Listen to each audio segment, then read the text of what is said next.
Well, joining me now is Alan McKnight. He's the Chief Investment Officer at Regions Bank. Alan, it's great to have you on the show today, and so much focus, of course, on equities as we await that Fed decision. What do our viewers need to know?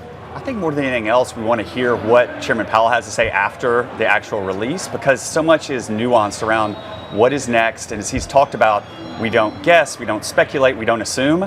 And the market wants to know, well, what does that mean? And what should we expect into 25, which is likely more cuts, but how many and the magnitude?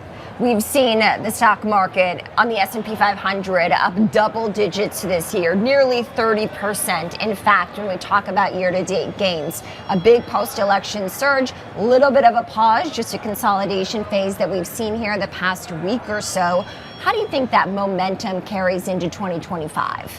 We think we're going to see a bit more of a pause as we finish off the year and beginning of next year, only because we had such an enormous rally, as you noted. When you think about from the election to now, we saw a little bit of broadening in the markets, and now that's reversed course a bit.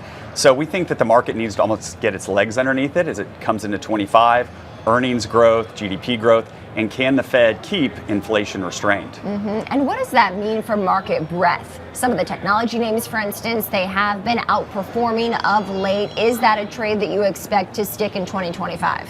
So interesting, because what we saw out of the election was the market broadens out, so more companies, more industries are increasing. Since that point in the last couple of days, it's really reversed, and these magnificent seven, the big tech names, have taken leadership again. We think into 25, we need to see an extension. We need to see more companies generating higher earnings growth, really taking more of that important growth level going forward. And in terms of what else that means for the sectors that you follow, what can you tell us?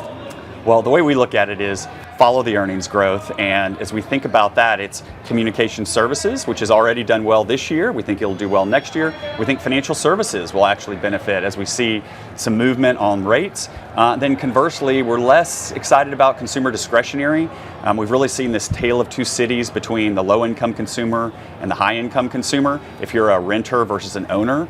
And that's something we're watching really closely, because the low-income consumer's really been hit over the last 6 to 12 months with inflation. We need to see them improving, if you will, in terms of their balance sheets, their income levels, for them to continue to spend into 25 and 26. What about international stocks? How does that factor in amid what we know is a very pro-American pledge by the president-elect?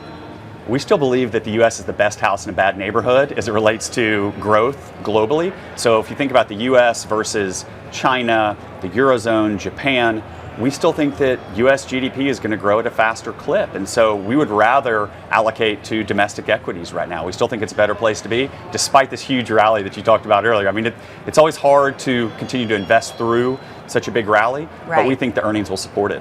You know, inflation has proven sticky. We've seen a little bit of relief in the shelter costs, because that had been one of the stickiest areas, certainly in the services sector. Goods now in focus as well, and how that might change, of course, with the new administration. Do you think the Fed's 2% target on inflation is achievable in the new year?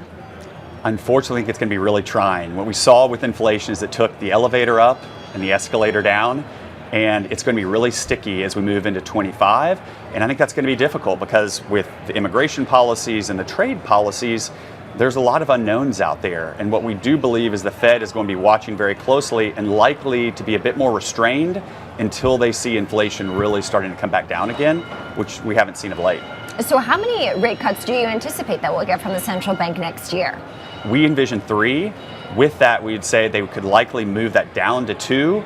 Data dependent, though. And I think that's what we're going to listen to this afternoon is, will they try to telegraph that? We don't think they want to unnerve the market as we go into the end of the year. We'll have a pause in January, but we think 3 right now. All right, pause in January. And of course, we'll be listening to the Fed Chair this afternoon. Alan McKnight is the Chief Investment Officer at Regions Bank. Alan, thank you so much. Thanks so much for having me.